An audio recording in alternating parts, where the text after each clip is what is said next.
This time on Watchers of Tomorrow, powerful alien beings show off their home movies during an important criminal trial.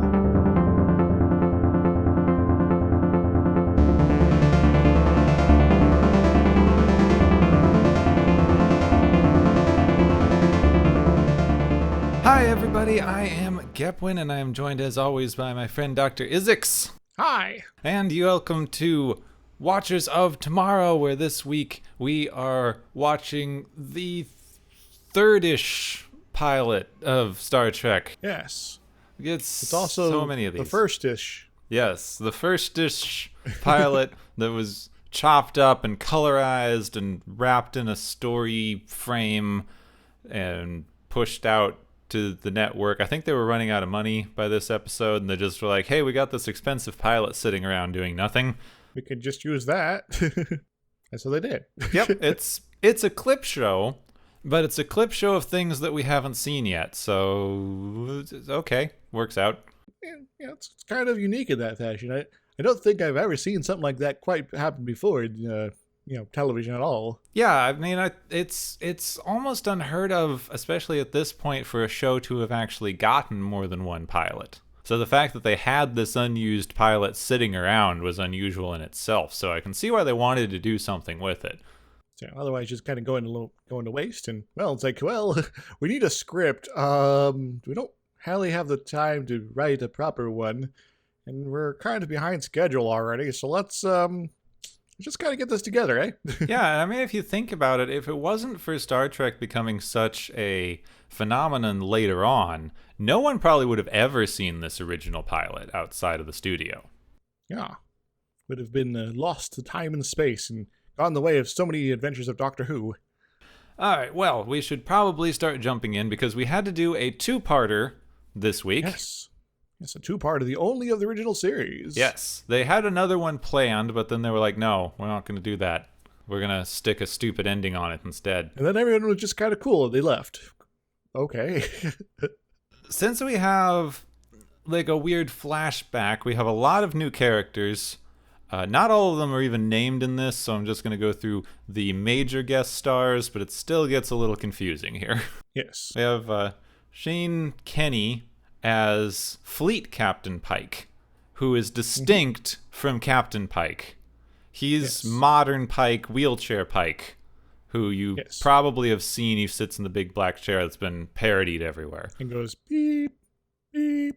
Jeffrey Hunter is the original Captain Christopher Pike, who you see in the flashbacks. He was unavailable to reprise his role, which is why they got a similar looking actor and just put him in some weird old age burn makeup. Yeah. Though they didn't change his hair color. His modern Pike is now blonde, and flashback Pike has brown hair. I guess maybe it was sort of like, well, whatever the accident was, which we'll get into later, it was sort of like, well, it also turned his hair white. Yeah.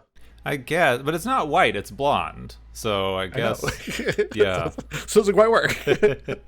I saw this is off topic, but I did see an ad for some kind of like eyebrow makeup stuff that said as a warning it could permanently change the color of your hair. So maybe that. Yeah, I was experimenting with some beauty products and just everything went crazy. Yes. All right, we've got Malachi Thorne. I'm sorry, I'm bad at names still. Playing Commodore Mendez. Mm-hmm. I had to look this up. A Commodore is a rank between a captain and an admiral. It's like a super extra captain. Yes. Kind of. So I looked this up, and apparently Star Trek really simplifies military ranks for you. Oh, yeah. Because we had Very like so. Captain is below the Commodore, who's below the Vice Admiral, who's below the Rear Admiral, who's below... There's various different ranks of Admiral, and it all kind of piles up, and kind of need a big organization chart to really kind of make sense of it all. Yes. We got Julie Parrish, who's playing Lieutenant Piper, who only shows up in a couple scenes, but I would mention her because she is a kind of a major-y character. Susan Oliver is playing Vina, who is the main kind of love interest-y woman of the episode. Yes. Michelle Barrett is in this one, not as Nurse Chapel, but as her original role in the pilot as number one, the apparently unnamed first officer. which in the IMDb here says she does have a name, but just doesn't come up in the episode at all. So she also plays the computer. She plays the computer. She plays number one. And then, in the rest of the series, she's playing Nurse Chapel. Then later, she plays the computer and Lexana Troy. And then she plays the computer and then the computer. Yep. I think she has more Star Trek credits than any other actor. Pretty much. But maybe in some sort of weird meta context, it's like, there's like a quantum leap situation going on. And she hopes that every leap will be her leap to somewhere not sexist. Yep. Well, it's time the computer now. This is less awkward. Then finally we have Meg Wiley playing the Keeper, who is voiced by a different actor who I could not find credit for. Apparently was originally in the pilot voiced by Malachi Thorne, who is now playing Mendez, so they had to redub the Keeper's lines with a different actor so that he wouldn't have the same voice as Commodore Mendez. Whoops. That could have been hilarious. It's like, that guy sounds like you. I don't know what you're talking about. Yeah. I mean, it could have been funny, but why did they do that? They have so many weird cast substitutions in this already weird thing they are doing. Despite all the weirdness, I rather ended up enjoying this one. Despite some of the plot holes as well, I guess. But we'll get into those later. Yeah, I did enjoy it. This one, we'll talk about it more, but so almost all the episodes we've done so far have had this thing of like, they want the message to be this one thing they're talking about, and then the message is horribly undermined by their plot. Yep. And that's been the theme for kind of all the episodes. This one seems to have a very cohesive message that they kind of talk about through the entire thing. It's just horrifying. A little bit. So the one time they don't undermine themselves, their message is really awful. But we'll be getting into the specifics of that as we get to the synopsis here. Yes. I suppose we should just jump in because we have the Menagerie, parts 1 and 2. Yes. Over a planet. Suddenly. Kirk, Spock, and McCoy have arrived at Starbase 11, which is a large Federation outpost. Mm-hmm. They are greeted by Lieutenant Piper, who says that Commodore Mendez is very curious why the Enterprise has suddenly changed course and come to the starbase, but Kirk is confused and says that they came because they received a message that told them to do so. But Piper says that the message did not come from any of them. How strange. Kirk is telling the Commodore that they definitely received a message because Spock told him that his former captain, Christopher Pike, had sent it to the ship telling them to come visit. But the Commodore says that is impossible because Pike has suffered an accident that has left him completely paralyzed, unable to move or speak, and he's only being kept alive by a chair that lets him communicate with a little blinky light, where he can blink once for yes and 2 for no. He's more machine now than man. But a really, really stupid machine. Yes. We'll get into this in a little, but this wheelchair contrivance it's dumb. It drives a lot of the plot, but it's really dumb. I guess they didn't quite, even conceive of the sort of the Stephen Hawking chair sort of situation where it's like, oh yes, you can sort of turn this thing off, on and off, but you could also use that to, I don't know, drive a menu selection of a word translator or something like that. Yeah, I mean they talk about how they can't communicate other than this yes and no signal. But even before they had kind of the computerized versions of these things for locked in and similar things that prevent people from speaking, you could use a alphabet board where like a person would just run their finger along a selection of letters and the person would like blink or something to indicate where they should stop. And it was a long, arduous process, but they could spell out words. Yeah. But no, you can only say yes or no, and you can only answer direct yes or no questions. The Commodore asks if Pike would like visitors, but he says no. But Spock asks if he can stay and talk to Pike afterward. Once alone, Spock says that Pike knows why he is here and that it's only 6 days away and he has it well planned. But Pike keeps beeping no. Spock says that he has to disobey his orders this time. So, Spock, why are you disobeying orders? Why are you setting some sort of plan afoot? What's 6 days away? What's going on, yeah, here, man? I don't know. It's 6 days away. Random, Yes. random exposition-y things that we aren't meant to know yet, apparently. Yes. After the credits, Kirk is very agitated because he definitely knows Spock received a message because Spock could not lie to him, but Mendez has shown him the record tapes from both the base and the Enterprise that show that no message was sent or received. A mystery is afoot. Kirk insists that the tapes must have been changed, but Mendez calls the computer center where an engineer reports that there's no way that message could have been sent. Once Mendez hangs up, Spock enters and knocks out the engineer. Yes, he totally dinges that. Yes. But this Vulcan pinch, he sneaks behind a console and then Vulcan pinches the guy. It's a very awkward sneak because Leonard Nimoy is so tall. Really have to crouch down here because this is like a computer terminal that doesn't go all the way to the ceiling. You kind of have to be kind of down there so you don't get noticed at all. Yes. In the computer center, Spock is making the computer generate a voice that is saying that it is Starbase operations. On the Enterprise, they then receive the same voice, and it tells them that they are going to receive top secret orders that should be fed directly into the main computer. Sort of program to set things afoot, to set things in motion, to get the Enterprise to go, I guess we need to go voluntarily over here because we're following orders to do all this stuff. Sort of, maybe. And Spock even has this whole thing planned, including a tape that sounds like Captain Kirk telling the Enterprise that they should listen to anything that Spock says. Just believe him, no matter what he might say. Yeah. I'm busy.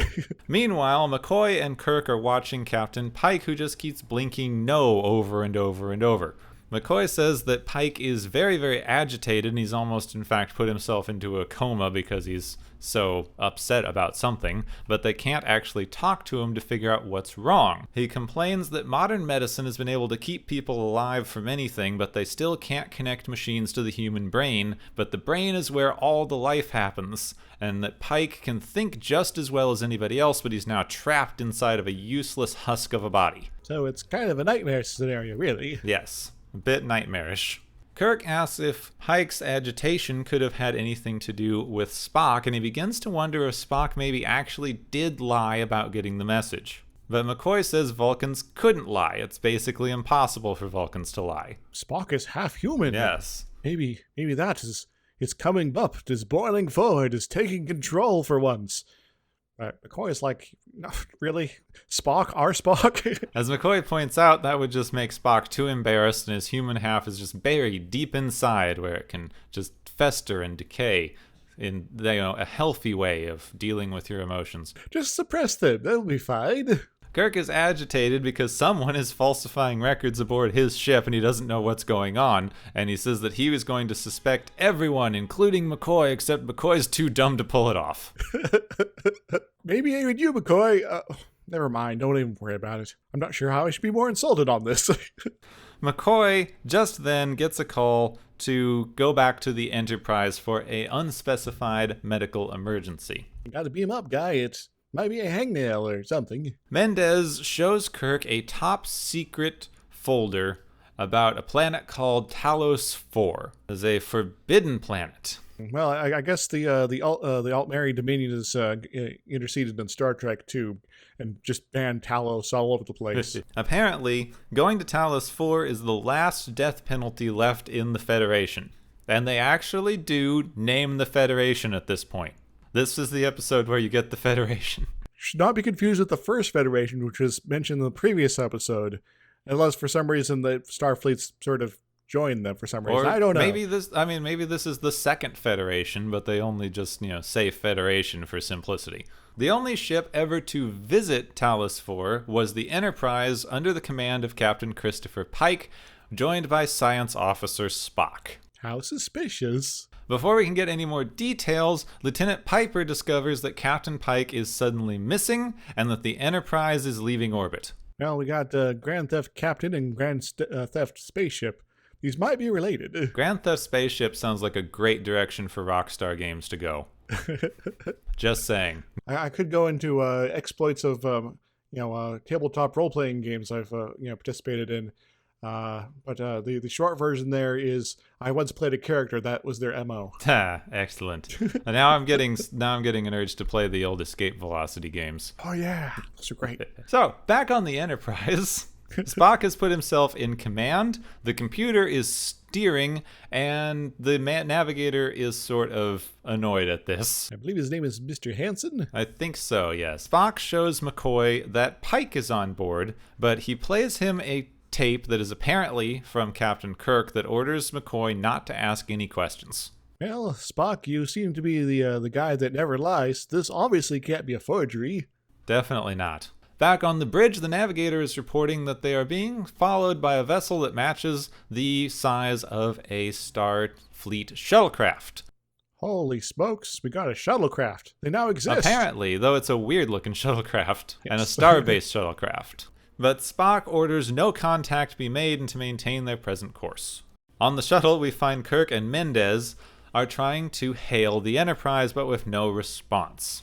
Kirk says Spock is heading towards Talos 4, but the shuttle runs out of fuel because they've been chasing the Enterprise for too long, and they'll now only have 2 hours of air left. This seems like a predicament. Kirk says that he kind of hopes they don't get to the Enterprise because the minute they step foot in the Enterprise, Spock's career is finished. But Mendez says that if they get to Talos 4, Spock will be dead. Well, this kind of sucks for Spock. Yes, but Spock now orders the computer to stop and tractor beam the shuttle on board. He also tells McCoy that he should summon security and arrest him for mutiny. I guess everything's tidied up here then. We're not going to Talos 4. Oh, wait. Yeah. Kirk and Mendez come aboard, and the computer resumes course to Talos 4, and there is no way to disengage it. Spock, you crafty Vulcan, you've set us on a course for ultimate doom, apparently. Kirk and Mendez are convening a hearing to talk about Spock's mutiny, but Spock requests that they simply court-martial him. Kirk refuses because a court-martial requires 3 command rank officers and there are only 2 on board. But Spock says no, there are 3 officers on board, Kirk, Mendez, and Captain Pike. Surprise! They didn't, put him on non-active duty. This captain who communicates through beeps is totally up for commanding an entire ship now, apparently. Yes, you are technically correct. The best kind of correct. They begin a court-martial where Mendez demands to know why Spock is doing this, and Spock goes, "Oh, you asked me why. I get to do whatever I want now." I get to filibuster. Hooray! Spock requests that the monitor be engaged in order for him to answer the question, and the screen begins to play a very dramatic external shot of the Enterprise that zooms in to the bridge dome and shows us the bridge of the old crew from 13 years ago. That's pretty badass, actually, but a little shot there. Yeah. I know in the version we got going, it's all computer generated and refined and special editioned, but it's still pretty sweet. Yeah, it was still a neat shot in the original as well. It just jiggled a little bit more, like old overlay composites tend to do. Even to just cover their bases here, because there's no way he could have this external panning shot of the Enterprise to show people. Kirk and Mendez say that ships don't keep record tapes like that, because how could they? They basically call BS on all this, and they're like, really, Spock, this is all fake, isn't it? But Pike confirms by beeping that what they are seeing is exactly what happened 13 years before. Well, very well then. Now we are going to switch mostly to the past. There are a couple of important teeny little interludes in here that I'll mention, but most of the remainder I'm going to just be talking about the past ship, which apparently took place about 13 years before, just to clarify so it's a little bit less confusing than it's going to be. Yes. Past Pike and the crew are about to collide with something that is heading towards the ship, but it turns out to just be a radio wave. Oh, that's not really anything to worry about at all, actually. Yeah, it's a little weird that they were reading it as a solid object they were going to hit. I get they're not using radios anymore, but they can't tell the difference between a energy wave and an asteroid. Enterprise, you need to recalibrate your sensors or something like this. And I also should perhaps point out as someone who knows a bit about the sciences and things like that, that outer space is kind of really just filled with all sorts of radio noise.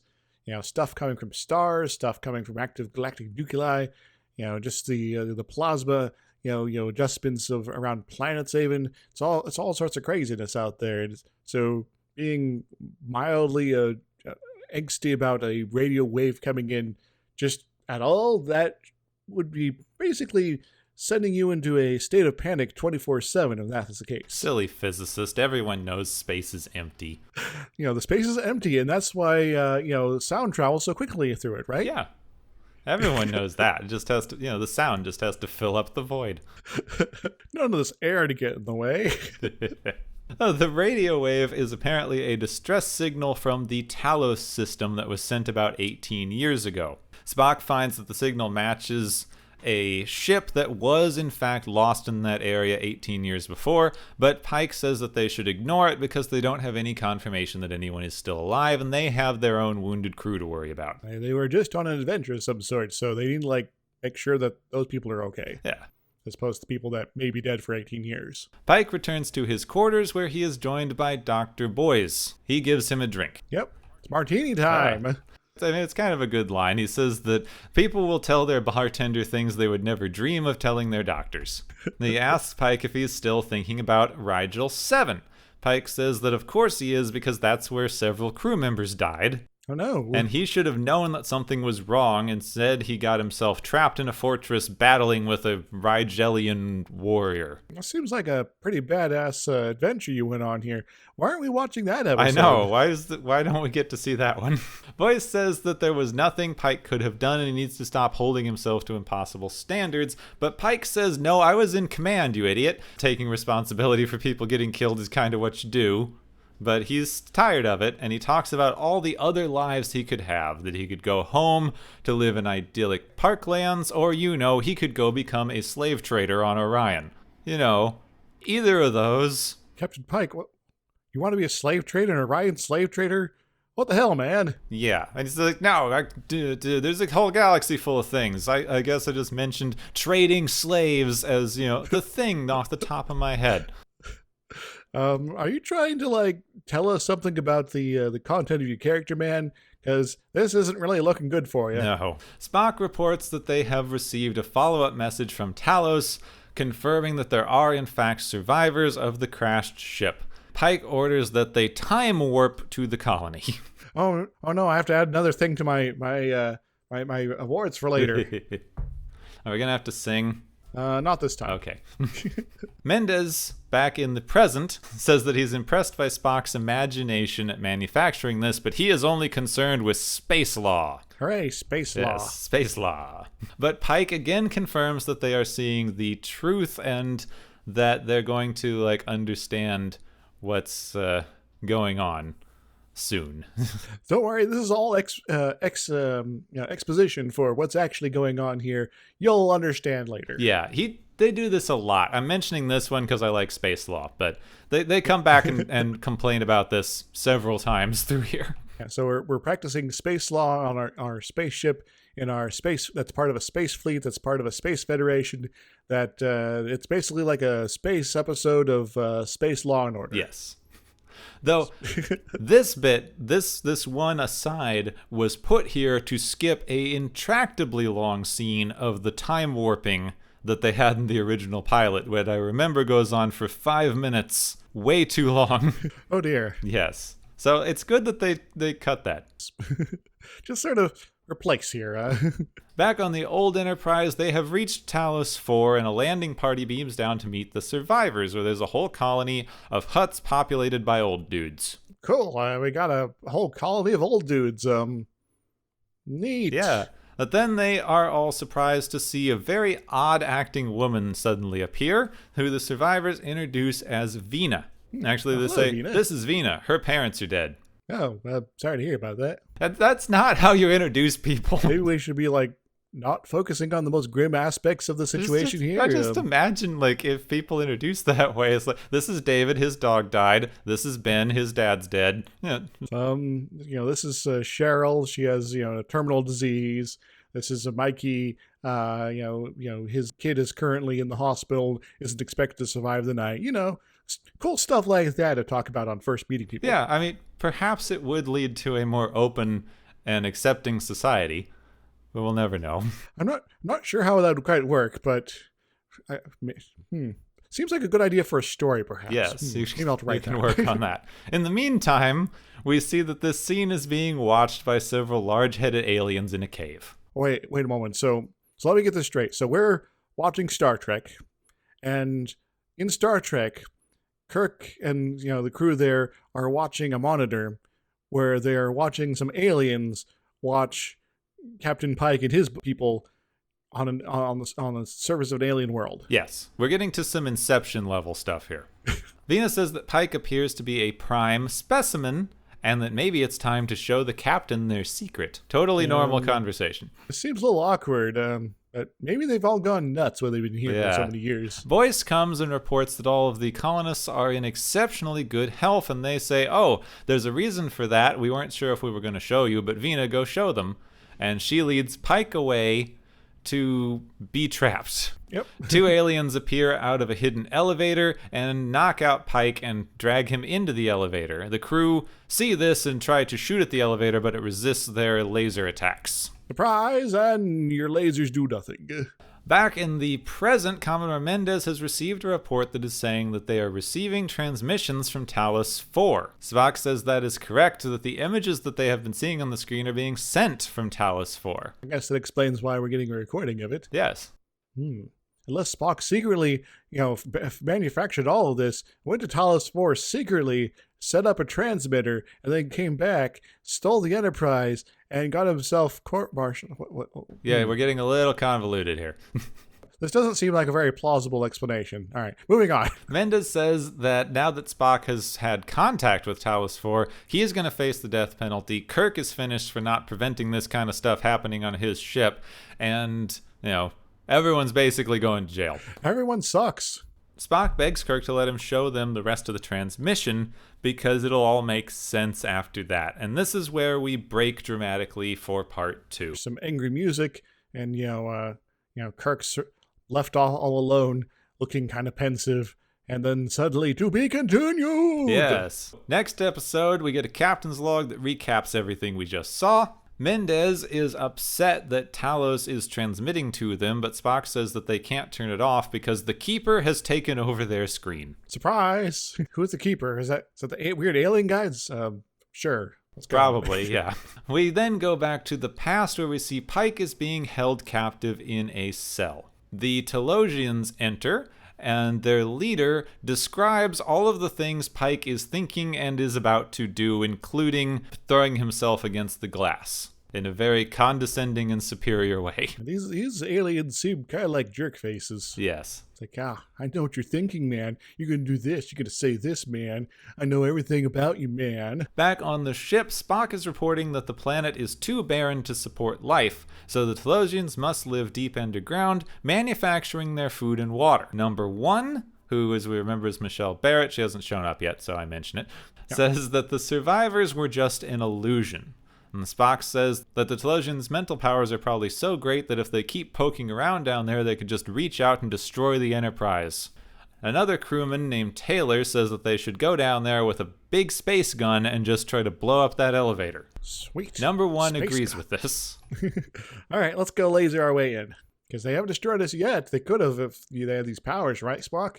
So obviously we're safe. Yeah, sounds like a fine plan. The Telosians say that they have been probing Pike's mind, and that they want to start with a very strong memory he's had of a recent death struggle, but this time they're going to give him something more interesting to protect. Spike's cell suddenly becomes an alien planet, and a woman runs towards him out of a large castle in the distance. We see when she gets closer that this is Vina, the woman from the camp, but with different hair and a dress. She's acting a little bit different, but she's all about like, hey, we got to go hide. Like, come on, man. Before it's too late. They both run off because they then hear something roaring in the distance. Mr. Growly. Mr. Growly.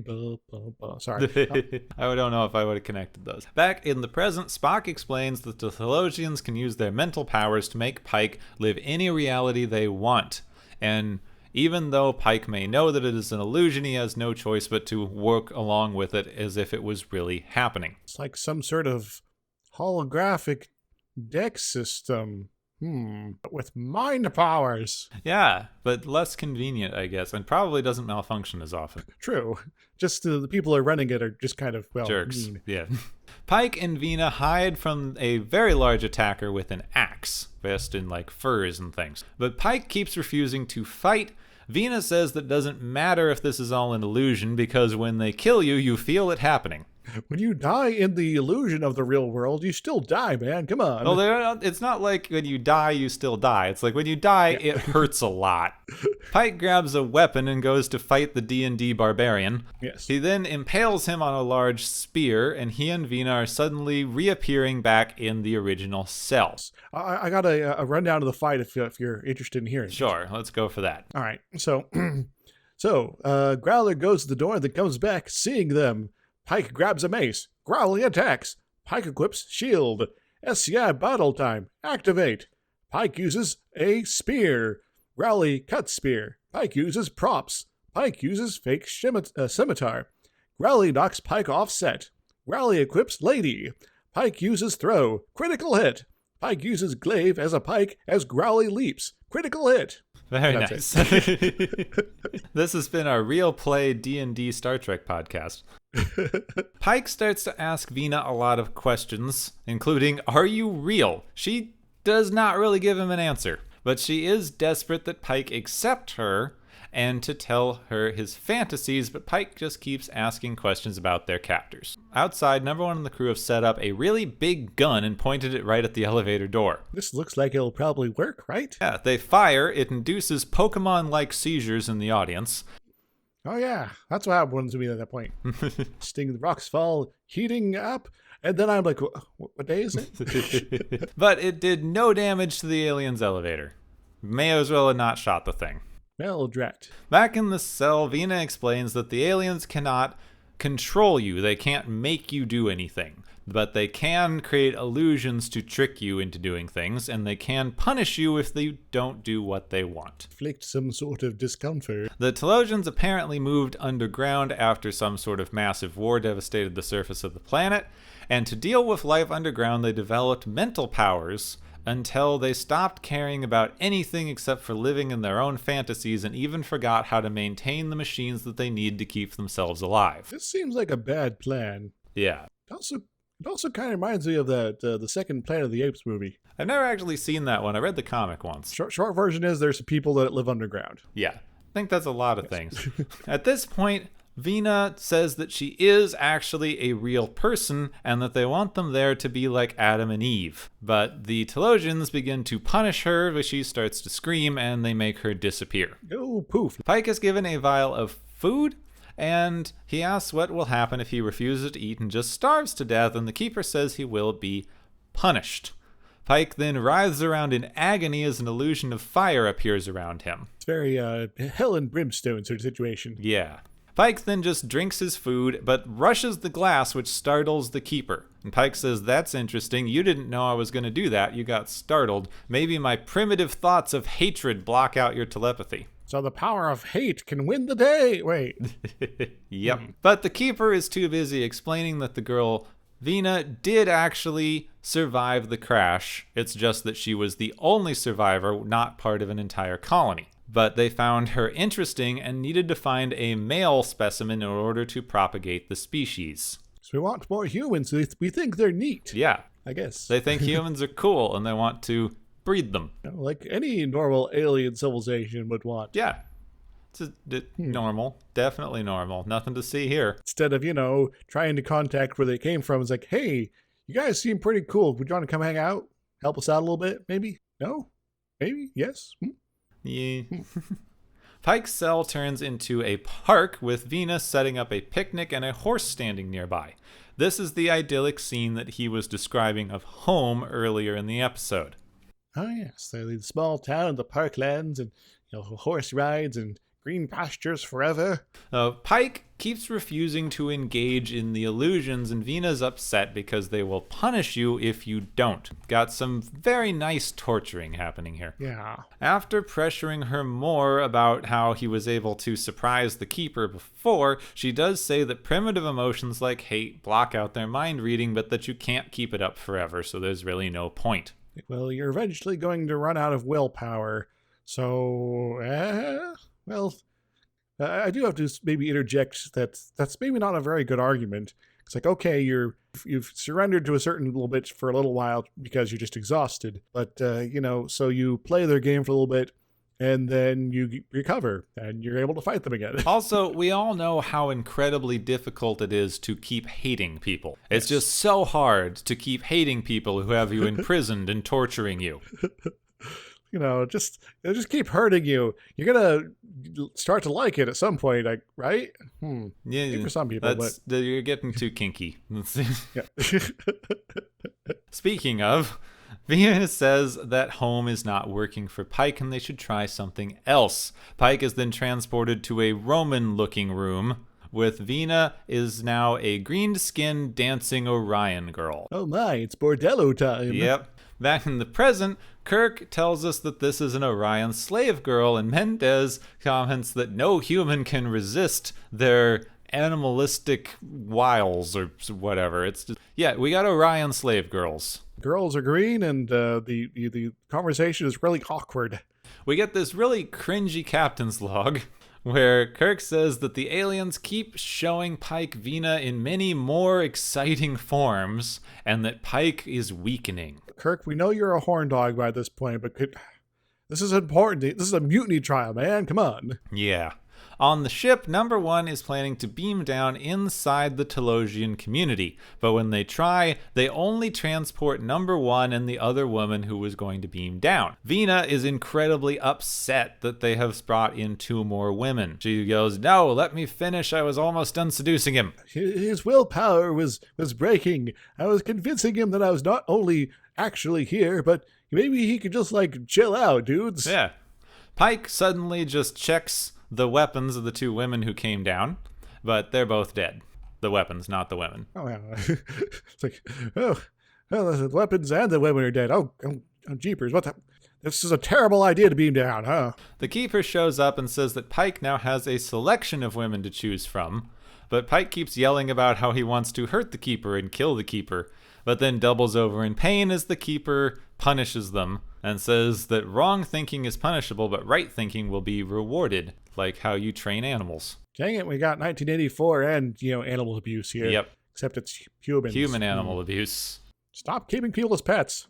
Later, when everyone is asleep, the Keeper comes to collect the hand weapons from the cell, but Pike has seen this and drags the Keeper inside the cell and begins to choke him/her.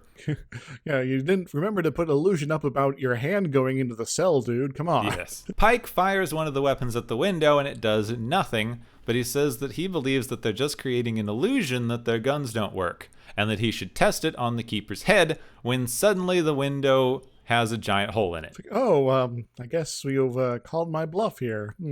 The view screen in the present stops. Mendez says that he wants to vote on a verdict, but Spock begs Pike to ask them to wait because it's Pike's life on the line. Kirk says that it's not a good life if they take him back to Talos 4 because it was just a prison and it's going to be kept for a zoo for some sort of alien entertainment. But Spock says that there's more to watch, and if they just watch, they'll understand. Back in the past, they're all leaving from the elevator because they've escaped the Telosians. But the elevator really does have a giant hole in it, and Number 1 says that they cut through on their first try, they just had been kept from seeing it. It was all an illusion the whole time that your weapons were ineffective. They were very effective if you just, Yep. I don't know, maybe looked out to see if there's a giant beam coming out the other side or something. That's true, yeah. You accidentally blew up half the continent. Good job. The Keeper says that they wanted them on the surface all along. Ha. This is where they will begin to live and repopulate and replant the planet's surface. But Number 1 sets her gun to overload and says it's wrong to create a race of humans to live as slaves. Good job. First person so far to say that in the series. By the way, slavery wrong. Finally got someone to say. All right, we've been kind of dancing around this as a thing that maybe we should be thinking about. But slavery, it's dried out. Come on. Yeah. Even though early in the episode there was a riot slave girl. Anyway. Well, it's wrong to have a race of human slaves. Oh, okay. So if it's aliens, it's okay then. We'll get to that. Pike tries to send Vina away, but she says that if they have one human, they might try to catch more, so she stays. But then more Telosians come up out of the elevator and say that they have finished decoding the Enterprise's record tapes. Well, it seems like an important thing to have gotten done already, right? Yeah.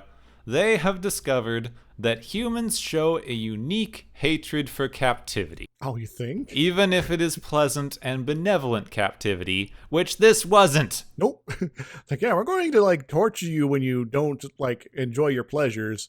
So yeah, there's no real incentive to try to cooperate very much here, because it's like, well, you're just going to torture me if I just slip up. So So they say that humans are too violent and dangerous for their needs, and that they are all now free to go, but that the Telosians are now all going to die because of some kind of convoluted plan they didn't explain about how breeding the humans was their last hope for survival. instead of, once again, contacting these humans that come through space to your planet and saying, hey, could you help us? Well, Pike mentions that they could try to trade and actually help, but the Telosians say that they'll just learn their mental powers and will also become doomed. Okay. Yeah. Question mark? Why this wouldn't happen if they were just living on the planet, I don't know. Good question. So, maybe you could have like an embargo. Okay, you're running to trade. You guys maybe have some, like strange technology or something like that that's not going to lead this mental power business that we could maybe learn something about. And then we're like, okay, now we're going to basically supply your planet until you're able to get yourselves back on your feet. And then you could, just kind of be isolated forever and all be cool, right? Yeah, but no. Nope. There's no negotiation. It's like, this is how it's got to be, 100%. So they all prepare to go back to the ship, but Vina says she can't go with them. And she suddenly starts to age, and she develops bad posture and has some scars. All sorts of humpbackness here. She explains that when they crashed, she was very, very badly hurt. And the Telosians healed her, but they had no idea what a human was supposed to look like, so now she's too ugly to live in society. Pike asks them to make her look hot again, and then leaves. Thanks? Back in the present, Mendez disappears. Surprise! The keeper tells Kirk that the Commodore was never really on the ship at all. He was just a distraction to give them time to get Pike to the planet. Yeah, that's mighty convenient and weird. Mm. And it kind of opens up some questions. It does. It opens up a lot of questions. Kirk says that Spock still could have come to him, but Spock says he didn't want both of them to be facing the death penalty. But just then the Starbase calls, says they've seen the Telosian transmissions and that they don't care anymore, so there's going to be no consequences at all for going to the Forbidden Planet. So all the sneaking around and death penalty talk and hearing and everything was completely 100% pointless. Yep. All of this was just a big ruse to get Captain Pike to this planet? Yeah, but apparently if you just, gone to Starfleet and said, hey, this Forbidden Planet, we could take him there and give him illusion life, they would have like, oh yeah, it sounds like a great idea, fine. But no, we have to go through this convoluted plan that has so many, possibilities for failure, which Spock, for his credit, seems to have figured them all out beforehand and been prepared for it. Yeah. But still. Kirk lets Pike beam down to the planet, but he stops Spock as he's leaving and says he's worried about this emotionalism that he is showing. But Spock says he's insulted and that he believes he acted completely logically. Keep telling yourself that, Spock. Yep. It's one of the sort of funny things that just happens with the Vulcans is that, they're supposed to be super logical and everything like that, but there are a number of cases throughout Star Trek, in this series and, future ones, where there are incidents where it's quite clear that the Vulcans are very much not being totally free from emotion. This is just sort of one of the more kind of obvious examples. Yeah, we can talk a little bit about that, because I do like what they did with the Vulcans in Next Gen, but they haven't done that yet, so... Yeah. The Keeper shows Kirk that a now walking younger Pike has joined Vina back on the planet, and they're going down the little elevator thingy together, holding hands. No, that seems quite nice. Wait a moment, didn't just 2 seconds ago Spock wheel Pike out to go to the transporter? Yeah. How did he get down Well, so maybe fast? they started the illusion-y thing before he even got to the transporter, just so he doesn't have to, live in the wheelchair for too much longer. The Keeper says that Pike now has his illusion, and you have your reality. May you find your way as pleasant. Have fun. And then Kirk is just kind of happy, I guess. Yep. The end. The end. So that was the Menagerie. It was not as like awful as some of the other episodes we've encountered so far, but Yeah. there's still some head scratchers going on There here. are. I had this kind of weird experience, but I hadn't actually seen the Menagerie, but I had seen the Cage, which is the original pilot that they took clips from. Yeah. So I knew the plot of the original thing that they were clip showing, and I hadn't seen any of this or the new stuff that they did with the Spock sneaking around intrigue things. Now, I understand that they couldn't have had Spock like court-martialed and killed for the remainder of the series. That would have been a little awkward, yes. So I get they had to wrap it up somehow, but like I really liked the entire first part of this episode with Spock doing the sneaky around betrayal stuff and everyone being like, no, Vulcans can't betray us, and this whole confusion intrigue thing. They did a pretty good job with that.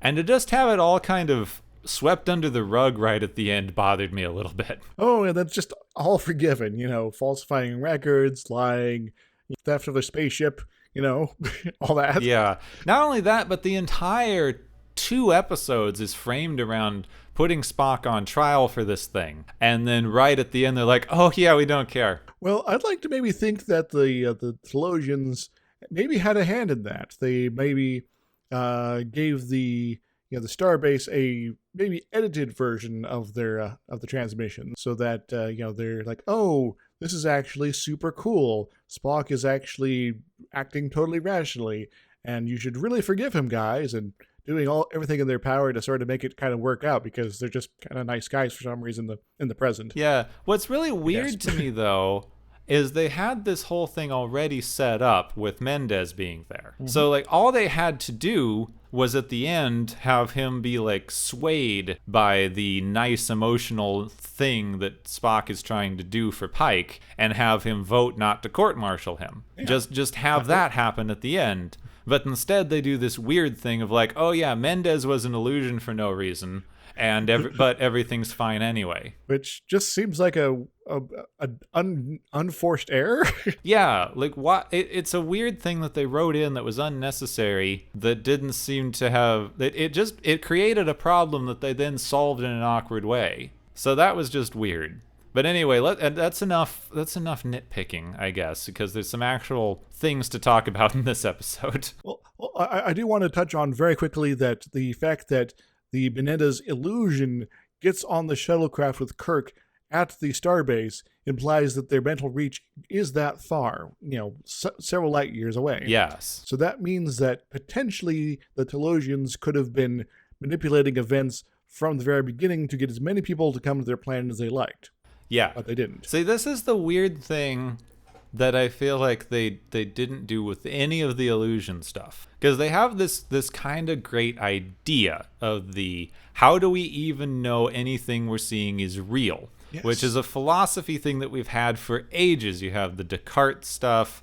It's just this, like, how do we know that what we are perceiving as reality is actually reality? How do I know I'm not a butterfly dreaming I am a man? That stuff. The sort of the evil demon, maybe there's some being out there that's creating this world for us, or maybe we're just a brain in a jar sort of version too. Yeah, but they didn't really do much with it. They kind of mention at one point, oops, these guys are super powerful, we can't trust anything we're seeing, let's just trust everything we see from now on. It's like, well, I guess our options are to not trust anything and just kind of fight, or we trust everything and just kind of fight, or what?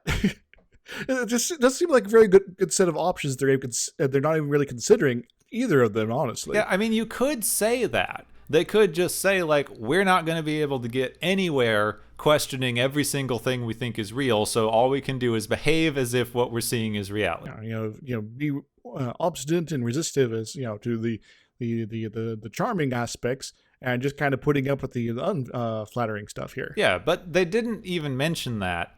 And then they don't even have the thing, like you go all the way to the end here, and they're like, all of a sudden the Telosians have a sudden change of heart. They let you all go. They're like, oh, darn, our mistake. You're free to leave. How do they even know they got back on the dang ship? They don't. I was thinking about that, like, a good portion of the second part. It's like, they could just have Pike get on the Enterprise and they flies off, and he never leaves the planet in the first place. Yeah. So You know, my girlfriend had this great kind of fan theory thing with this, that this episode is actually just the end of the Telosians' plan to get Pike to accept his captivity. oh, that's brilliant. I like he it. never left. They let him live an illusion-y life on fake Enterprise for a while. Then they give him this accident, and then he wants to go back to the planet. The accident and all the stuff that basically makes him trapped in his own body. That's an illusion as well. You know, he's perfectly healthy. He just doesn't realize it. Yeah, so now he's back, and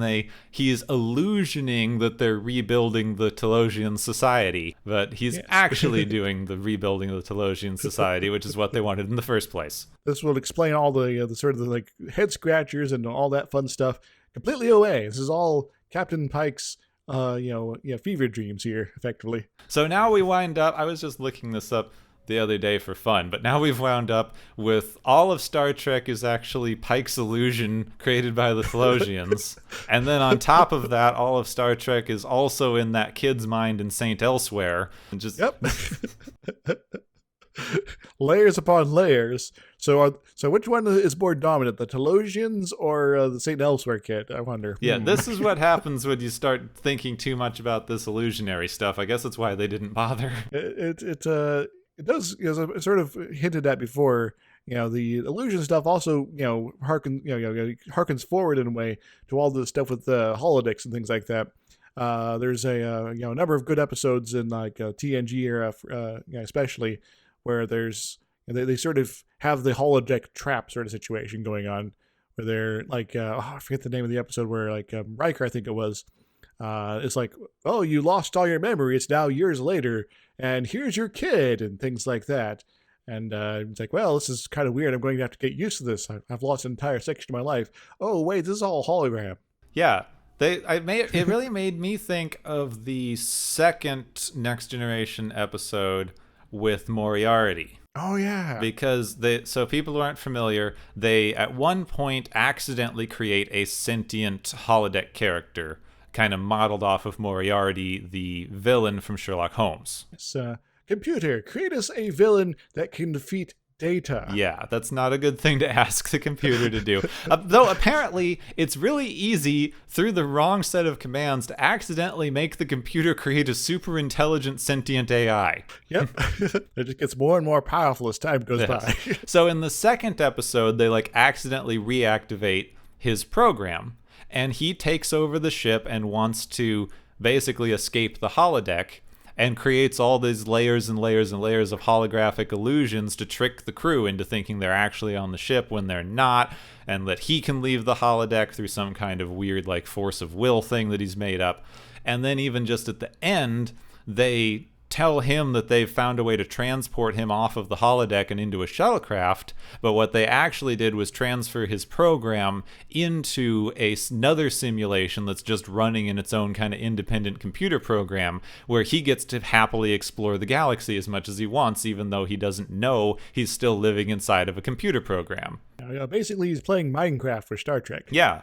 And it's just this fascinating thing where, like, not only do you have this layer upon layer of illusions, but then they defeat the bad guy by giving him an illusion. And you even kind of have this just complex philosophical thing of, like, this hologram could not have actually left the holodeck at all. It's an impossible thing.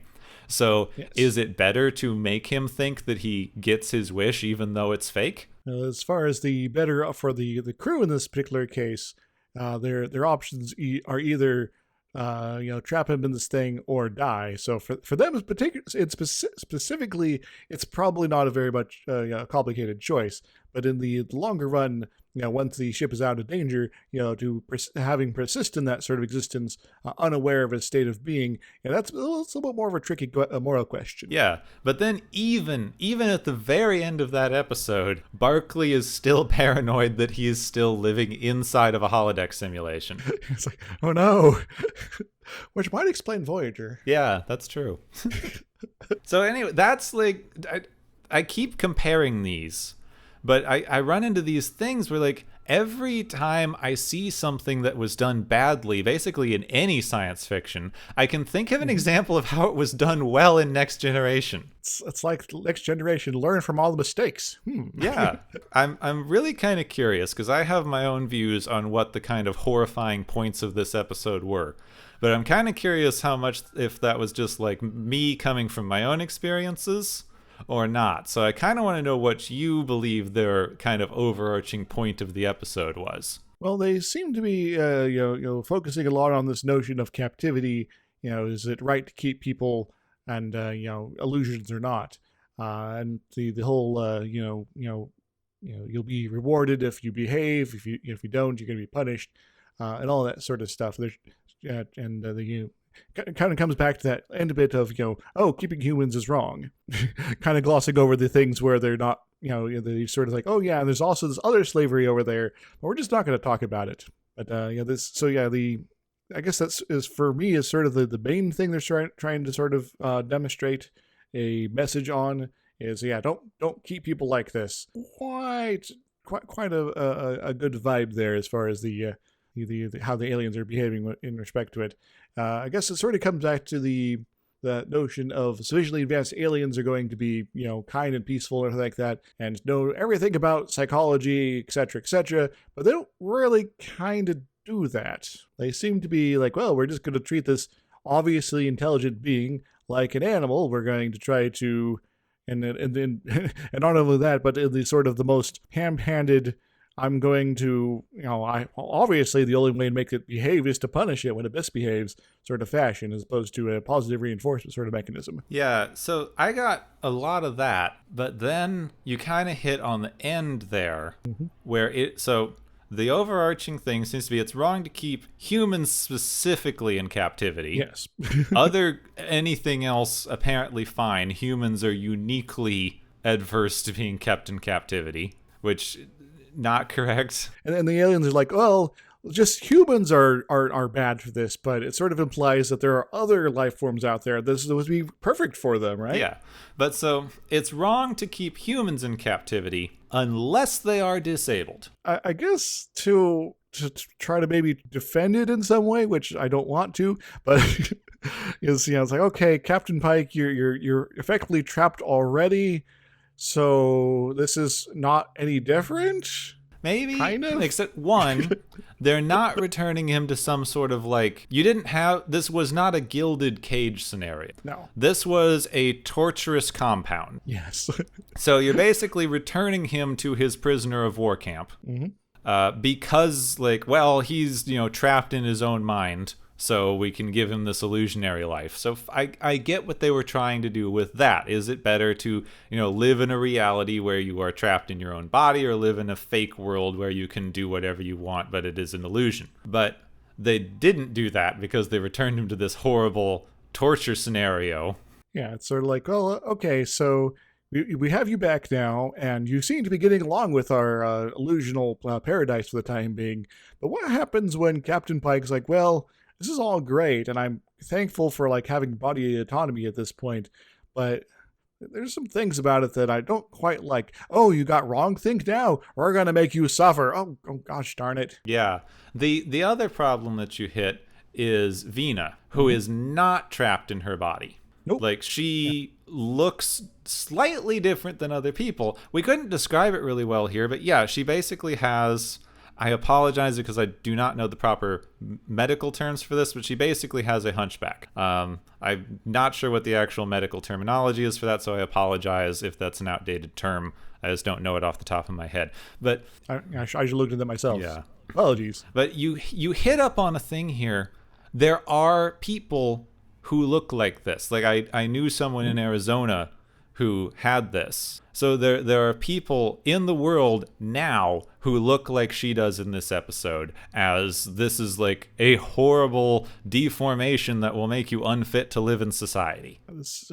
Maybe the standards of the Star Trek in this era is that you have to be 100% beautiful all the time, otherwise you're just rejected outright and you cannot hold a position of any sort of in the society, and all these other horrible things which are just sort of, kind of evil. Yeah, and this gets into a really kind of horrifying viewpoint that they had in this time period, because before kind of the mid 60s and 70s, when you started to get some activism for people with disabilities, anyone who had a significant disability or a physical problem or mental problem was basically institutionalized for life. Basically, tossed in a prison so that the quote proper people don't have to think about them anymore. Yeah, and it wasn't even quite a prison like a lot of the kind of colleges and schools for the blind and deaf kind of started this way.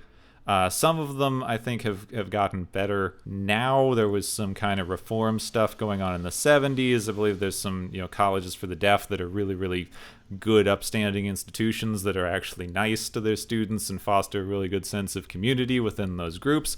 But at the time, things like that were used to just hide people with disabilities from society at large. This is where you kind of get that idea that all of a sudden we have so many people with disabilities now. Because before, 20, 30 years ago, they were just hidden away where you couldn't see them. They existed, but they were just, put into schools and prisons and institutions. So then you hit on a thing now where it's like, oh, where'd all these people come from? It's like, well, they were there. You just didn't get to see them. Yeah, they're invisible to your perceptions. Yeah. Like the folks that Fragon's like, oh, there's a huge increase in autism. No, this has actually always been like this. It just, we now know what it is, for one. Yeah. And two, we're not like pretending it doesn't exist. Yeah, it's like, okay, now we know what it looks like, so maybe we should pay a little attention to it. And, treat people like actual human beings for once. Come on. So yeah, there's this notion that, because she's not like, quote, perfect, that she has to hide herself on this planet is kind of a lot of BS here. Yeah, she really throws a wrench in this entire discussion. Yeah, she's not really kept prisoner here. We're all at the end of the day. Pike, you hit a little weirdness on, and he's the one that they're trying to center the narrative on of, would you want to live this illusion or not? But they don't center it on him well enough to avoid the, you're just, basically, you now have a planet where you can stick disabled people. Reminds me of, a bit of Futurama, actually. Yeah, the death planet? Yeah, the near-death star. Yeah, the near-death star. Just hide elderly people away. So, in a way, this planet is sort of an analogy to those institutions. Yeah, they don't really, say explicitly that they're going to do this, but apparently they are now completely fine with having dropped off Pike on this planet, which means why wouldn't they be fine with dropping off other people on this planet? Why are they just going to create an entire society now for, this is where we put disabled people and they can live in their illusions and now we don't have to deal with them? Maybe that one episode of Next Generation where Worf is has his horrible back injury and he's like, maybe death's maybe the way to go. If this is how they treat disabled people in Star Trek, maybe he has a point. Yeah. I mean, maybe they should have just taken him here and he could have imagined himself a warrior life or whatever. That's the most horrifying point that I think they get to. I don't really know how much I can add to it at this point. Because it's sort of like, well, they're trying to have this message and this sort of thing going on, but then they just kind of, crap the bed at the end. I think the other thing that they get into, they haven't really explicitly said it, but you do hit this bit of, is it better to live in an illusion or not? Because they even kind of frame the Telosians' mental illusionary powers as sort of a narcotic. A little bit, yeah. It sort of goes into the what they were talking about with if you have this, it'll basically yield the downfall of your civilization. You'll not be able to repair your machines. You're going to just sort of live in your imaginary worlds forever, and that's terrible. So don't do that. Which I have some questions. For me, so this is just the thing I was thinking, and it might sound like I'm just trying to pick holes in their narrative, but if you know that this is an illusion, so the humans they kind of know this is an illusion, but someone else is controlling it. So they don't know what's going to happen. They just kind of know that it's kind of an illusionary thing. Yeah, they're reading the book as opposed to being the author. Yeah, but the Telosians have to make it all up themselves. So if they're living in their own kind of illusionary worlds, where does that get fun? I guess maybe it's, to some level, it's sort of well, I'm sort of playing SimCity now, but I've been playing it for 5,000 years. Kind of need something different. I don't understand why they keep positing that things like this. Basically, they're saying that entertainment will keep you from being productive to the point that you will destroy yourselves as a society. Oh yes, the old Protestant worth ethic. You gotta have enough labor in your life, otherwise everything will just fall and society will come to an end. And there'll be a war, and your surface of your planet will be destroyed. Ah. Yeah, which I always find fascinating when an entertainment medium tells you to stop doing entertaining things. Yep. It's like, well, maybe if they're trying to do that, that trick where it's like, well, you can only watch this show. You can't watch the other news networks. I mean, other TV shows. You have to only pay attention to us. Look at me. They're all bad. So you hit that. I guess we should possibly address what they're trying to do a little bit, which is if we assume that they didn't do all the torturing, yes, would it be better to live in a imperfect reality, or would it be better to live in this kind of perfect, idealized fantasy life, even though you are technically a captive? So to that, I'd have to say that there are a couple sort of considerations to sort of maybe factor in here.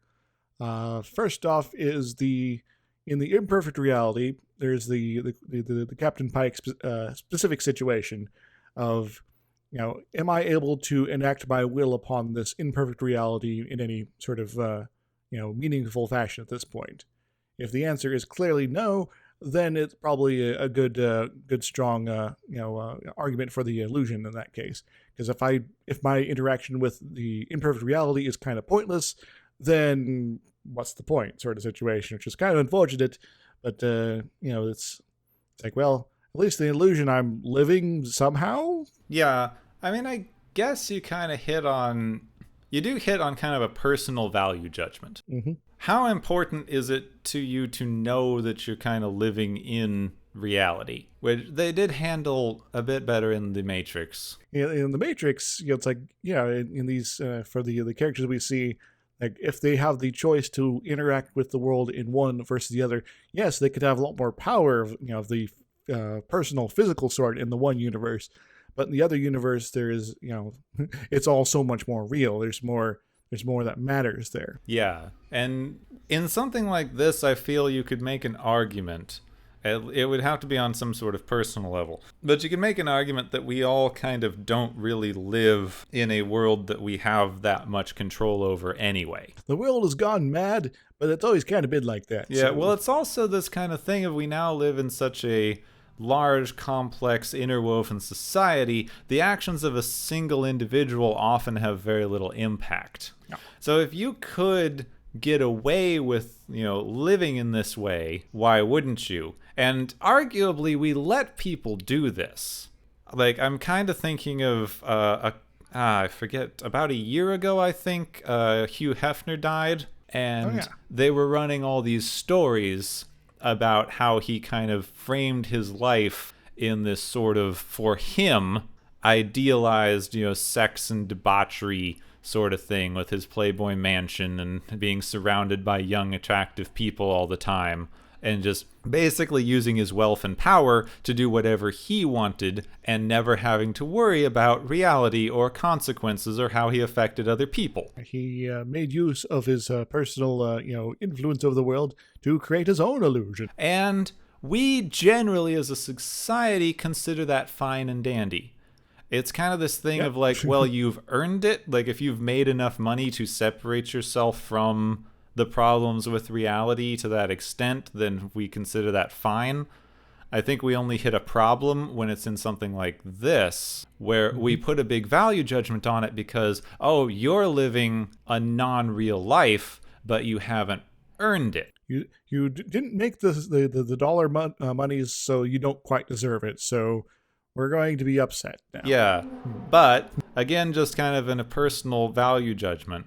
If we consider something like Hefner did to be an alright, valid life choice, to like hide yourself away with your money and power in this mansion surrounded by young, attractive women all the time, which is what he wanted to do, Yeah. it would be better if he could do that in this unreal fantasy world where the people he surrounded himself with were not actual people who were suffering negative consequences from being around him. So have imaginary people as opposed to ones that are going to be potentially hurt by his need for self-gratification. Yeah, so if we consider the one all right, it would be more morally okay to have the other illusionary world where you could just live out your life in this illusion and never have to worry about things.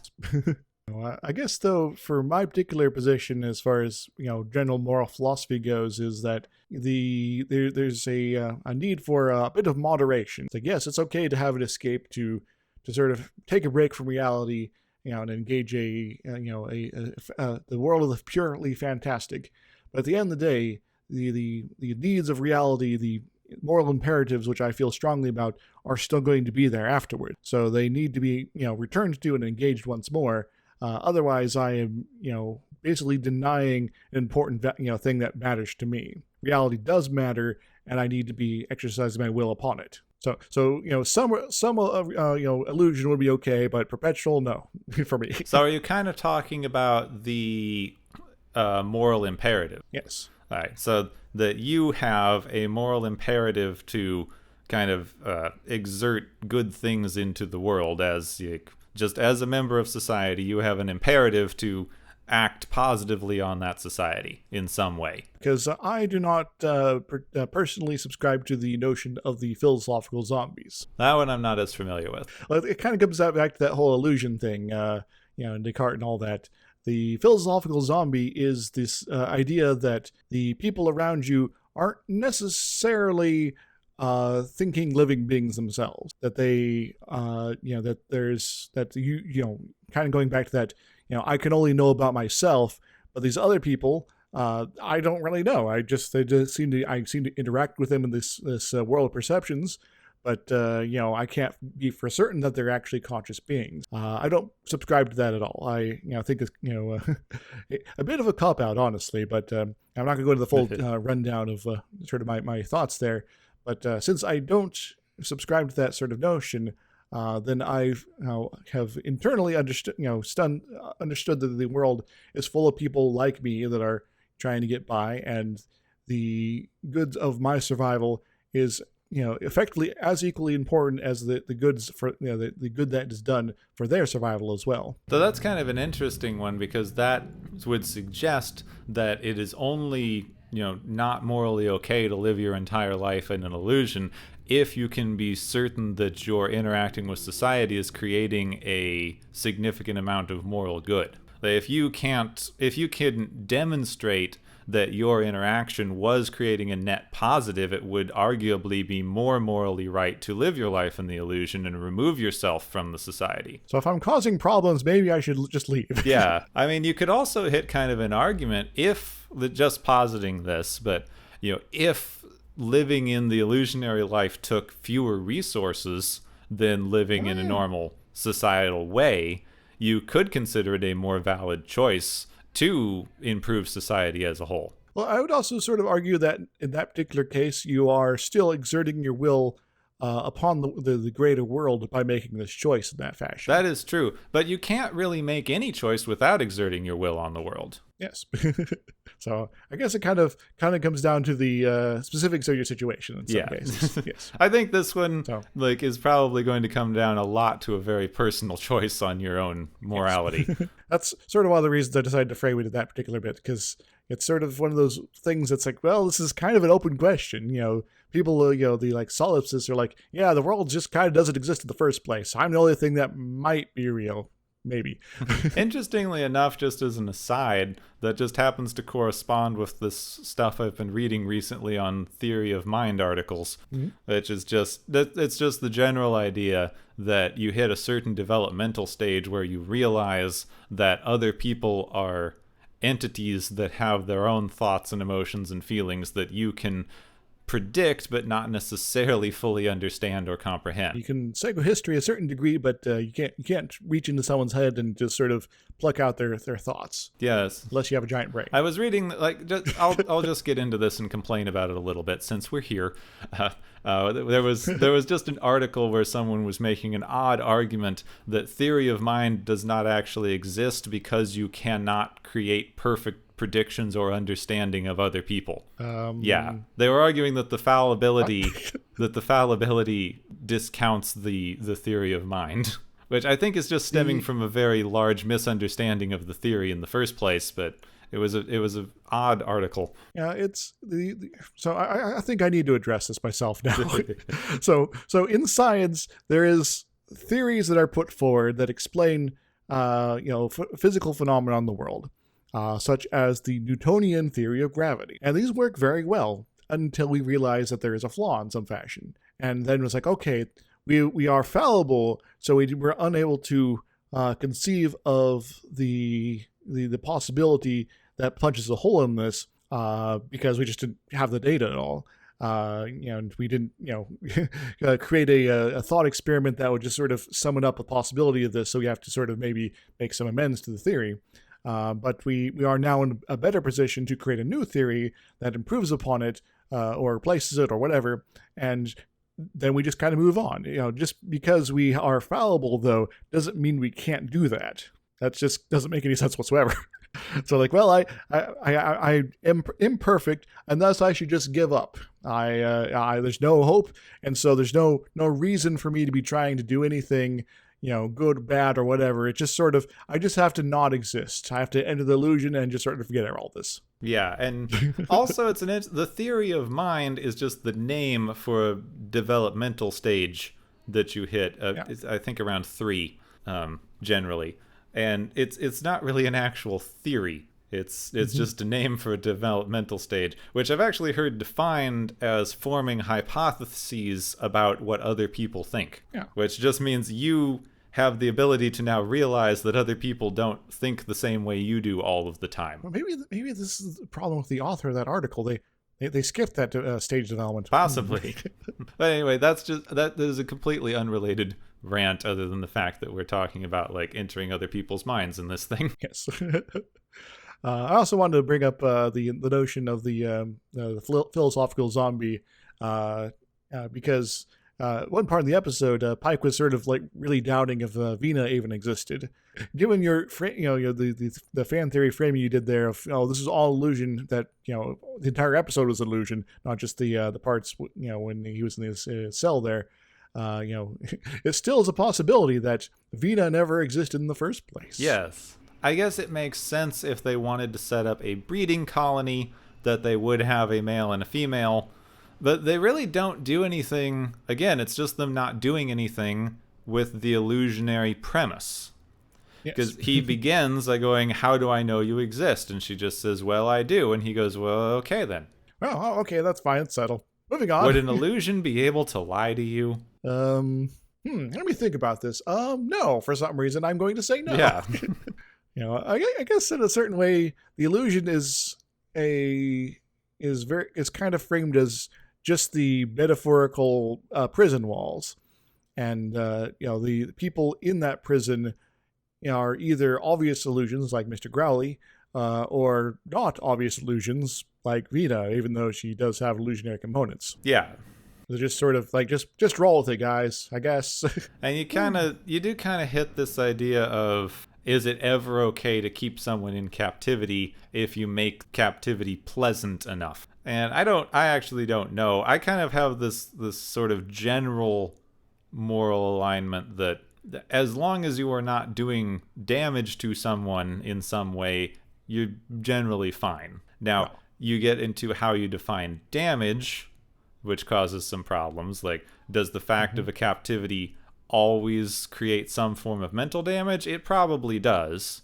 Can you lessen that to a certain extent by not treating people horribly? Also, yes. Yes. Yeah, just don't torture them, please. Come on. Yeah, that's something we could all learn. I guess you also maybe want to define what is captivity itself. For instance, there's lots of folks that are like, oh, just living in a society at all is some form of captivity because I can't say go out and break the laws constantly without repercussions, and therefore my ultimate unlimited freedoms are being hemmed in, and you're prisoning me in this system of rules, man. That's true, though. I don't like that gets into our development as a social species, which gets to some things that a lot of the laws that we have, or at least the very common laws, the no stealing, no killing people, etc., stem from some base instincts that, like, doing a certain amount of harm to another person affects you negatively. It just does. It is how we function. So a lot of the laws we have are kind of extensions of that basic concept. So I guess if you're going to frame it as, you can't have freedom because you aren't allowed to do, whatever you want at any time, it's a physical impossibility for you to have freedom because at a certain point you hit a level where you are damaging yourself. Yes.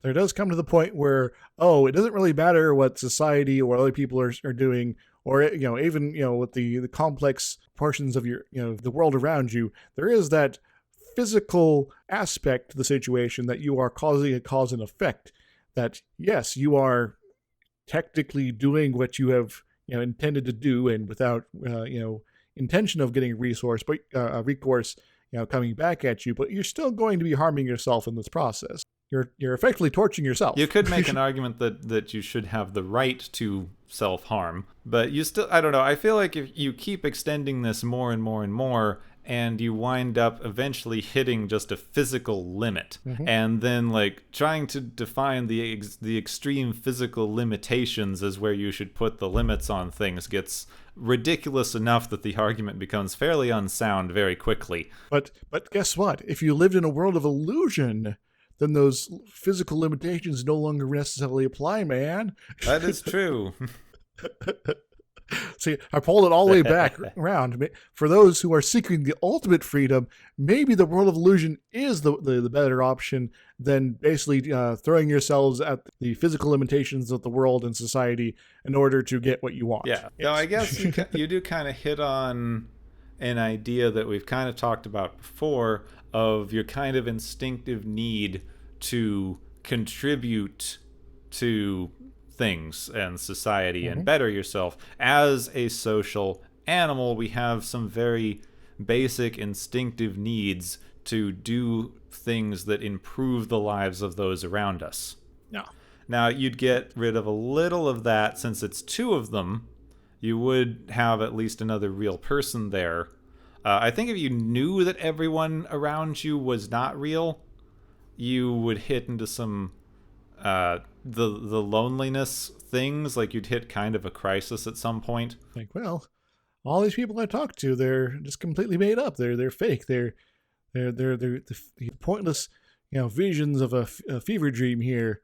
There are the endless numbers of children in the library simulation that Donna was trapped in. Oh, no! Though I do think that you hit a much better thing with this particular idea, because there are thousands of these Thelosians, apparently. Yeah, so you only see like 5. Yeah.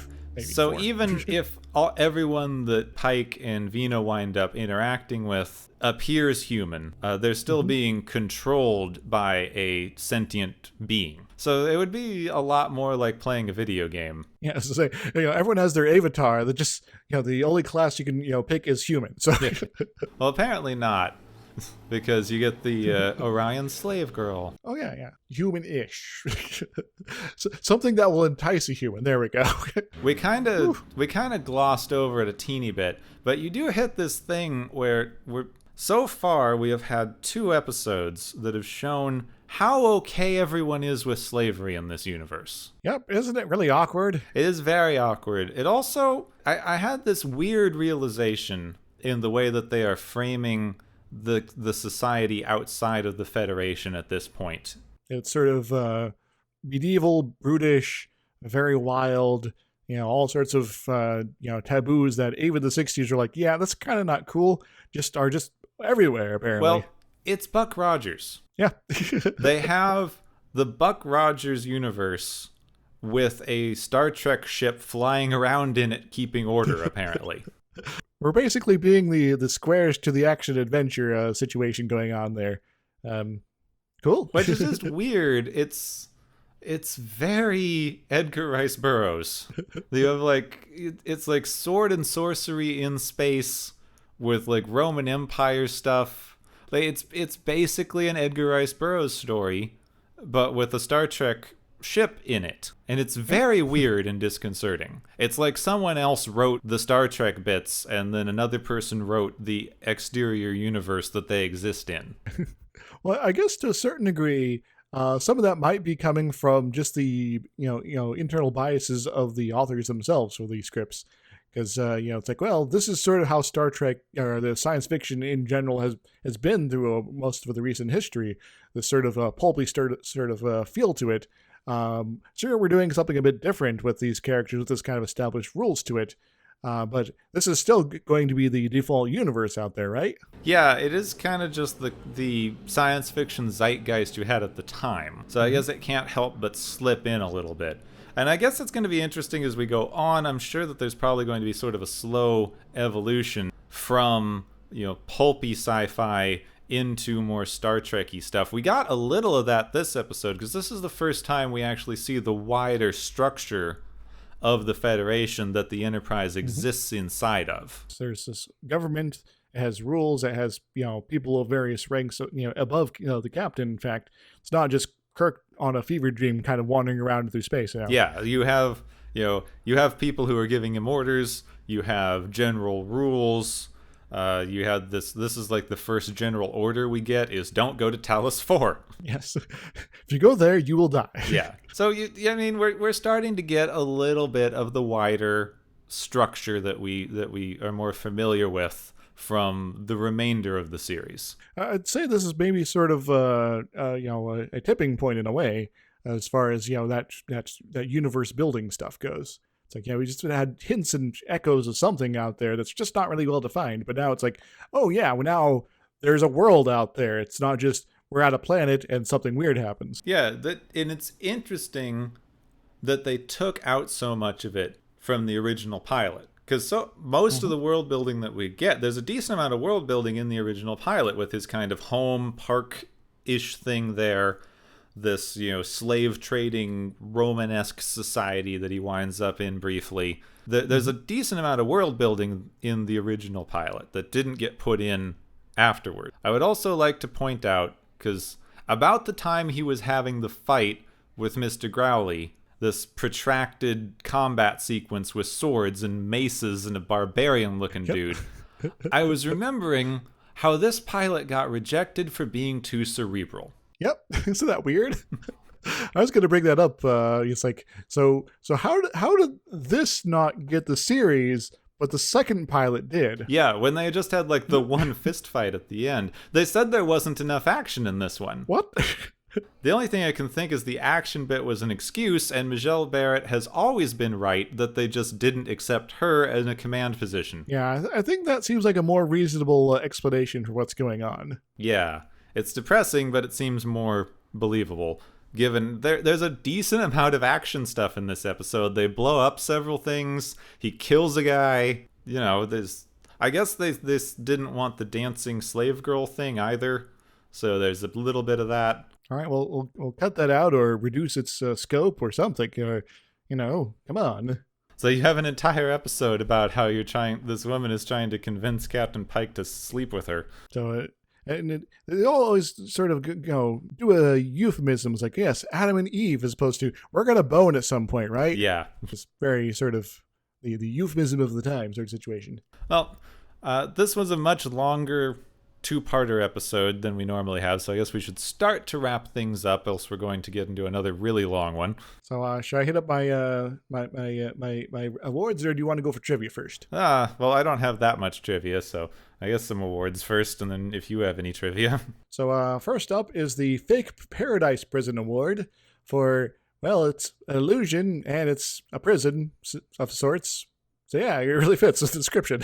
We got a no hard feelings because the Telosians seem really cool with everything, at the end, and just sort of like, well, we were torturing you, but yeah, it's all good, and everyone seems cool with that. Yeah, there was a weird amount of now they're sympathetic characters all of a sudden. So these unknowable, super advanced aliens that can basically manipulate the world to their whim are just now okay. They're just dudes you're hanging out with. No hard feelings, guys. My third award is Slaver's Paradise for the Orion slave girl. Because, well, there's a Star Trek and there's apparently slavery. It's unfortunately our second one of those, isn't it? Yeah. Yeah, because the Mud episode there. Yeah, Mud's slave women. We got our first episode of that gets the Clip Show Award for using clips from another episode. Just wasn't one that we seen before. The next award is Fooled You for the loose use of illusions. And this is, of course, referencing Spaceballs. It's like, Princess Vespa, come here. Daddy, is that really you? Yes, it is, my darling. Would I lie? Fooled you. Great bit there. I love it. So yes. It's like, this very much works. And because we have, instead of warp drive, we got the time warp factor. We did the time warp, even though it wasn't an actual time traveling plot. Yes. It's a step to the left, jump to the right. And just then you put your hands on your hips, bring your knees in tight. Yeah, we're not going to do the whole thing.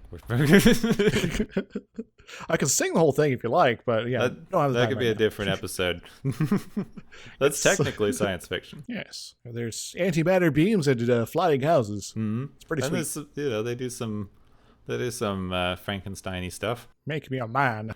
Anyway, so trivia. Trivia. I did not really find any trivia. Well, we already talked about this, like the only two-part of the original series. Yeah, only two-parter. Well, it's kind of a lot of this. I think we had some of the stories from our original episode because we were just covering parts of the pilot. Well, the only particular thing that I can think of is they still wanted Captain Pike after this. They wanted to get Jeffrey Hunter back for the second pilot that they did, but he was unavailable, and it's unclear whether it was for a contract dispute with another competing project or whether his wife just didn't want him to do the show. Because apparently his wife is the one who showed up on set and informed the producers that he wouldn't be available. If he's not going to be here, stop asking. That's just a little anecdote. I did get, I guess I'll mention it a little bit if we're doing, it's not exactly trivia. I saw a fairly disturbing interview with Julie Parrish, who plays Lieutenant Piper, where she talks about how William Shatner invaded her dressing room at one point, and for her rebuffing what I will call his advances, he was being very, very mean to her throughout the entire episode. And also that Michelle Barrett told her that that's just how Bill is with everyone. Yeah, Shatner's kind of an asshole. Yeah, he's a really big asshole. And we joke about him. He's become kind of a running joke in the world in general and Star Trek communities. Just, I was debating whether or not to mention that since it's not particularly apropos of the plot. But I feel like we should just bring up that Shatner is like a sexist asshole who has attacked people. He's not a good person, folks. I remember fairly clearly the first time I sort of started getting clued in on Shatner kind of not being much of a nice person was a number of years back when he was basically pulled a stunt where he got a bunch of people in Iowa excited about, like, oh, there's going to be this thing for Captain Kirk's birthday, and Shatner's going to be there, and it's going to be this whole hoopla. And it was just Shatner basically making some noise, and it didn't actually happen. Just a publicity stunt for some reason that he just felt like doing, I suppose. Then a few years later, one fellow I talked to on occasion was talking about his I think it was during one of his gaming streams. He was this is an individual who has done a lot of paintball stuff, including like professionally, like being like a manager at a field sort of situation or going out and helping organize big events. he was talking about how one time at one of the big events, out west, Shatner was like the guest of honor sort of thing, and it turns out he was intent on cheating constantly. Straight up, oh, you hit me? Nope, I'm just gonna sort of wipe the paint off, and nope, it's all gone. I'm still in the game, guys. Can't say I'm surprised. Like, dude, there's no point in playing the game if you're just going to be cheating like that. Come on. Yeah. So, and then everything since then is like, oh yeah, this more, and it's like, wow, this is really a bit of a pattern here. No one should put up with this guy. Yeah. Period. Yeah, Shatner's one of those people who just he shouldn't have been hired in the first place. He only really was because it was the 60s. And he's one of those people who's just been around long enough that people aren't talking about it anymore. But It's kind of important that we still mention it occasionally, because I don't want this show to be glorifying horrible people. The show itself has some issues, has some good stuff as well, but independent of that, we should not be using this as a means to prop up people that are just kind of shitty. Yeah. I feel like we could probably do another hour on how horrible Shatner is, but let's move on a bit.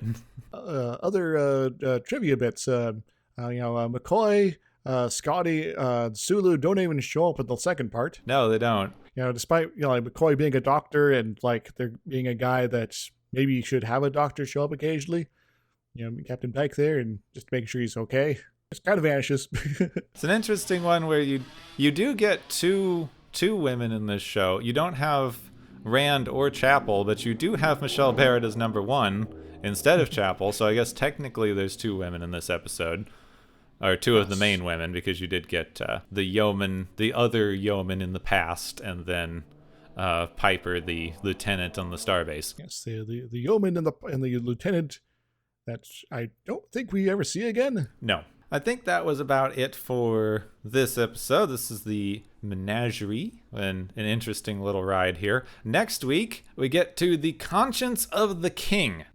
Some sort of monarchy, some sort of succession crisis, hard decisions. What's that apparently, it is about a murder in a future Shakespeare troupe. Oh. Now, this is the conscience of the king is, of course, a reference to Shakespearean thingies, just like Dagger Over the Mind there. It seems to be coming up, the Shakespeare fellow occasionally. Yeah. It's sort of always one of those dangers when you're doing a movie or TV show that you got to be careful about constantly referencing a better known work like that. Yeah, though I read the synopsis, or like the little teaser for this, and it's the captain has to team up with a Shakespearean acting troupe to solve a murder. This is going to either be amazingly hilarious or horribly hilarious. Either way, I think it's going to be fun. Like this episode was, fairly intense and cerebral to a certain degree, despite all the action bits.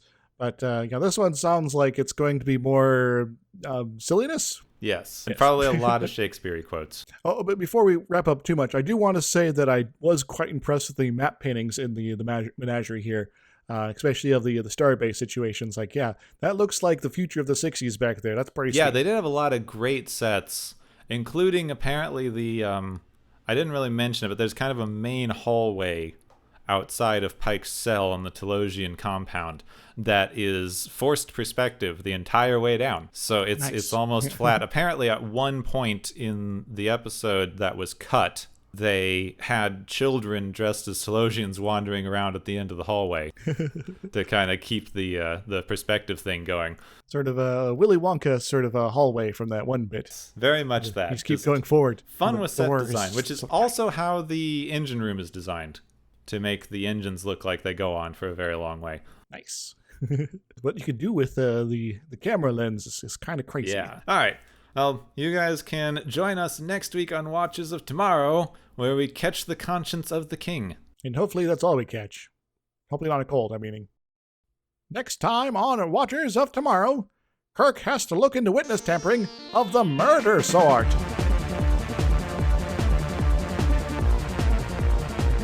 You have been listening to Watchers of Tomorrow, a podcast on science fiction media. Find and follow Watchers of Tomorrow on Podbean, YouTube, Spotify, iTunes, Google Play, Stitcher, Pocket Cast, Spreader, Digital Podcast, and perhaps many more to come. If you enjoy our podcast, make sure to subscribe for more. And where possible, make sure to rate your experience or leave us a review. You may find Gepwin on youtube.com/Gepwin and Twitter @Gepwin. You may find me, Dr. Isix, on youtube.com/Dr. Isix and Twitter @IsixLP. Music is Waveform and Maury's Principle, both by DRKRN. You can also check out the Watchers of Tomorrow Discord channel. Make sure to share the experience with your friends, family, enemies, and alien overlords. If you feel you are suffering from transporter syndrome, please be aware that the next time you step off the transporter, that you, that is now, no longer exists.